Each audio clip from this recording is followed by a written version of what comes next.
What is going on, guys? I had to actually go to the voiceover for this one because there's a lot of popping and clicking on my audio. I do want to let you guys know that this had to be recorded in 2 parts because of a major disconnect. It's going to be pretty obvious when it jumps, so just be aware of that. I will try to keep up the commentary appropriately, but we're playing Libroom Paladin today, and we are only going to keep in this hand High Abyss Allura because we have coin, and we realize that we can just draw into stuff. There's a lot of cycle in this deck. I'll do a more in-depth deck video on it tomorrow, but for now, enjoy this video. I actually didn't realize when I started playing that this was against Dekkster.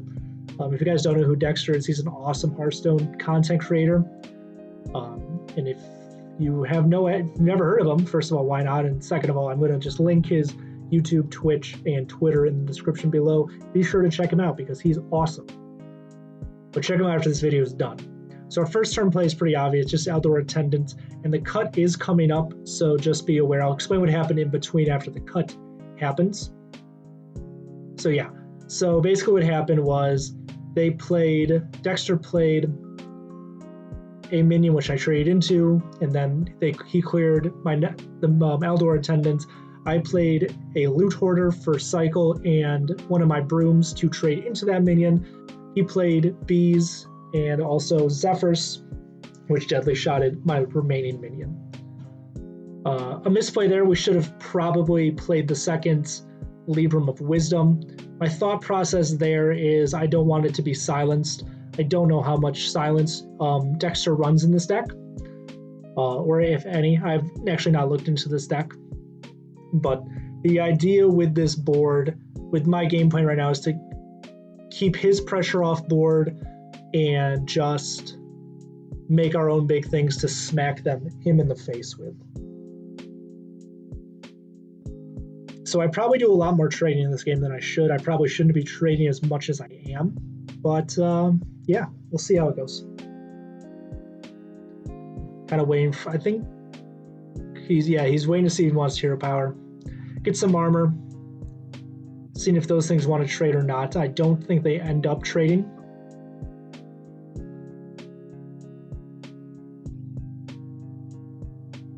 But it was really cool to play against Dekkster. I was not expecting to play against my first game against a streamer today. So we're going to play the Salot's Pride. We're going to get some more 1/1s in hand. We're also going to play a 4/5 Taunt with Divine Shield. Separate our buffs. So again, if they do, on the off chance that they do have that silence, we don't worry about it. We can get some of it back. And I don't see any reason why not to send the 5 attack.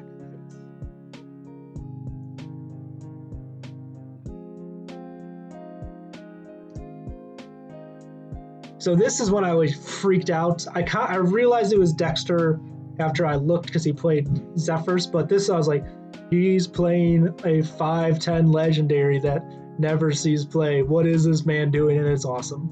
I wasn't expecting this, and I love it. It's so cool. So he's gonna clear the Devout Pupil, which kind of sucks for me, but we get that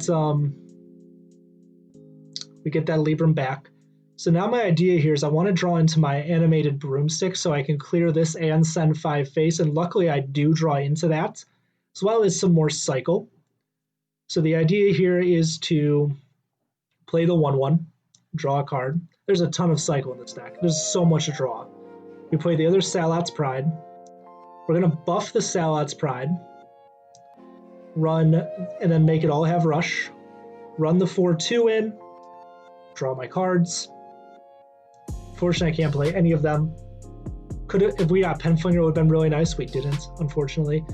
Give the 2/2 the buff, give the Novice Engineer, make it a 2/2, give that the buff. And then just because we can, because we're trying to charge up that Liadrin, we give the Broomstick the buff, and I kind of misplay there again and not play the Libroom on the Truthseeker.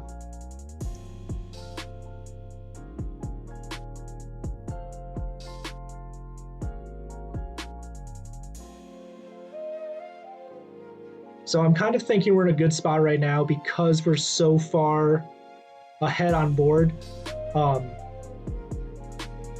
Treant synergy is strange to me.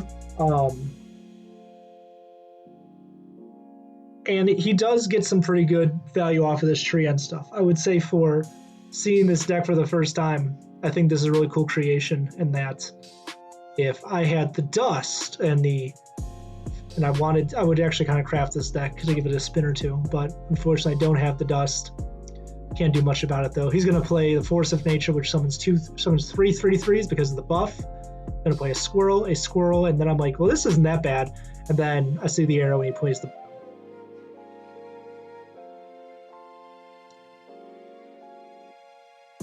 So now he's ahead on board, but we are going to kind of start balling out of control here. We can draw first, always draw first. Never draw second. And we're just seeing what we're going to get off this. My play in mind is to play the Libroom of Hope. And I think about doing that for a second, but he needs to get to my face. So if the best way to protect my face is by healing it and playing a taunt with Divine Shield. So he's going to have to go through that first. And the whole idea is if he can't, we just run out of gas and we're going to...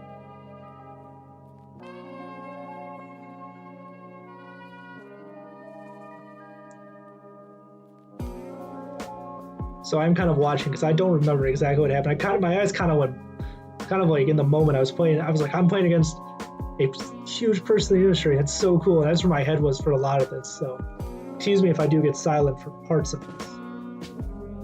So he plays Runic Carvings. He does the one that gives it Rush as well. And they also are buffed from the, because they are considered treants, they are buffed from the 5/7 Legendary, whose name I don't remember. So he is going to clear my whole board, which I think is actually the right play. I don't know if it's the most, I don't know if that was actually the best play. I think it is because you want to keep me from getting, he knows I have no more rush, so he wants to kind of keep me from doing those rushy, so I can't do those rushy things. So if I have something on board that can trade, it's going to stop his game plan. So saying that out loud, it does make more sense than what happened the first time. But we're dumping our hand here because we're killing Liadrin next turn. And with Liadrin, we're going to get so much back. So we're going to take out his forward one as well. And this board is just going to be really good for us. Even if he is able to clear the smaller minions, these have Divine Shield, and he only has 8 worth of stats attack on board, which can't get through both of my guys, especially with the Divine Shield. So Nature Studies is kind of scary. I actually got worried for a second because I'm not, in the back of my head, I was worried this whole game about silence, and I don't think it's a bad thing to be worried about, but there's no silent spells in Druid. The swipe will clear out my small minions.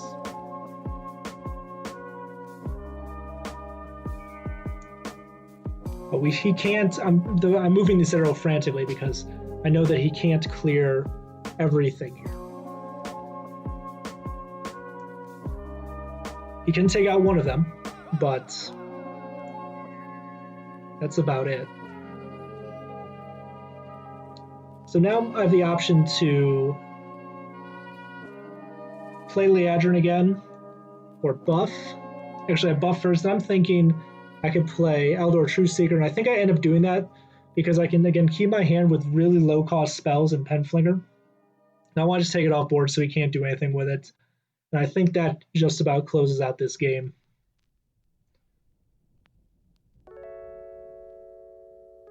Savagery, yeah, he realizes the two. This was such a cool game to play. I think I've only played against one other streamer, and it's just really, really cool to play against other streamers. So guys, go give if you're not already doing it, go sub to Dekkster on Twitch and YouTube. Leave a sub here.